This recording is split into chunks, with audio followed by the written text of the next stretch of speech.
The B Series is fun to fly and a great introduction to kiteboarding. These kites are a must when learning basic kite flying skills. They offer just the right amount of power to give new kiters the feel of a traction kite, but not enough to feel unsafe.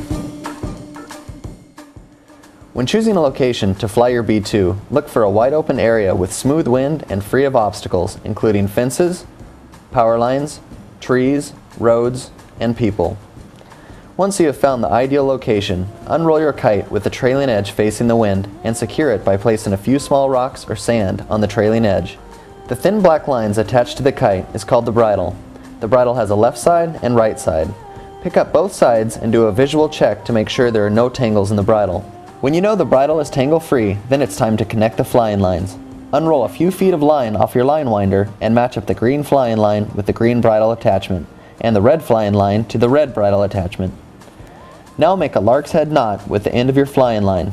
Slip it over the knot on your bridle attachment, secure the knot, and repeat these steps for the other side.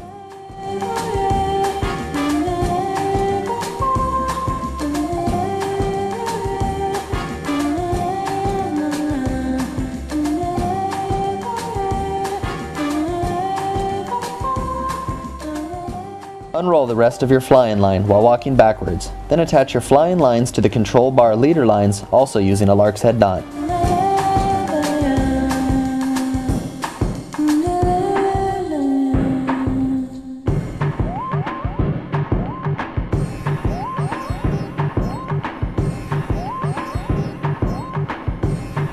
Pick up your bar to check for any line twists. If there are, spin your bar until the lines are straight.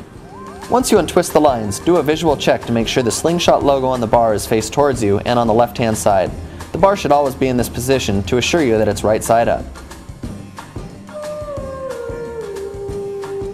When packing up your B2, grab both lines in one hand and begin wrapping your lines around the line winder using an over and under motion.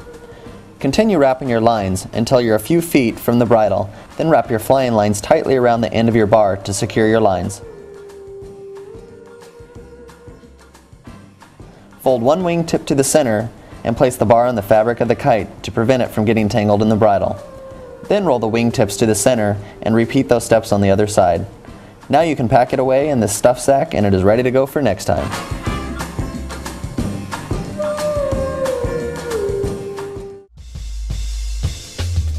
Now you're ready to fly the B2. First, find the wind direction to help identify the wind window. This is the zone your kite will fly in. Think of the wind window as a clock. Between 10 o'clock and 2 o'clock is the power zone, where the kite flies the fastest, and 12 o'clock is where you place the kite to launch directly downwind. Before launching, make sure there are no twists in your lines, and that your hands are shoulder width apart. Then give your partner a signal to launch your kite. Your arms should be extended with a slight bend in your elbows. Bring the kite straight up to the position known as neutral. Once you can safely control the kite in the neutral position, then make some small figure 8 turns. To turn the kite, pull in towards you on one side and hold the bar in that position until the kite begins to turn. Then pull in on the other side of the bar until the kite turns in the opposite direction. In strong wind, you don't need to pull in too hard to get the kite to respond, and in lighter wind you may have to pull in harder. Once you have mastered small figure 8s, try larger diameter figure 8s by sweeping the kite back and forth from one side of the power zone to the other. Try to keep the kite moving forward at the same speed to feel an even amount of power. Keep in mind, the faster you fly the kite, the more powerful it is, so if you want to feel more power, large diameter figure 8s will give you the power you are looking for. See how the kite responds in different areas of the wind window. Fly the kite to the edge of the window to simulate landing your kite, and notice how the kite responds slower than when it is in the power zone. Then practice landing your kite to your partner and relaunching from the edge of the wind window.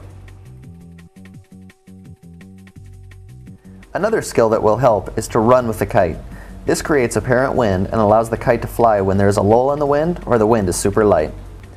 To simulate getting up on a kiteboard, try sitting down, then sweeping the kite from one side of the wind window to the other. When you feel the kite has maximum power, raise up to your feet and continue your figure 8s. These are the same steps used when learning to kiteboard. There could be a situation when your lines are crossed, and that's okay, your kite will still fly. To untwist the lines, park your kite in neutral and spin yourself in the opposite direction. Or you can loop your kite until the lines are straight. If you are alone and need to self-launch your kite, place sand on the trailing edge of the kite to secure it. Walk back to your bar and pull it in to release the sand from your kite, and off it goes. To self-land the kite, steer it to the edge of the window until it hits the ground. If you steer it to the left side, pull in on the left flying line to completely depower the kite, then walk towards the kite while holding onto the line. Once you reach the kite, do a quick fold job, secure the kite, then walk back to the bar to wrap up the lines and pack it away. Now get out there, practice your skills, be safe, and have fun.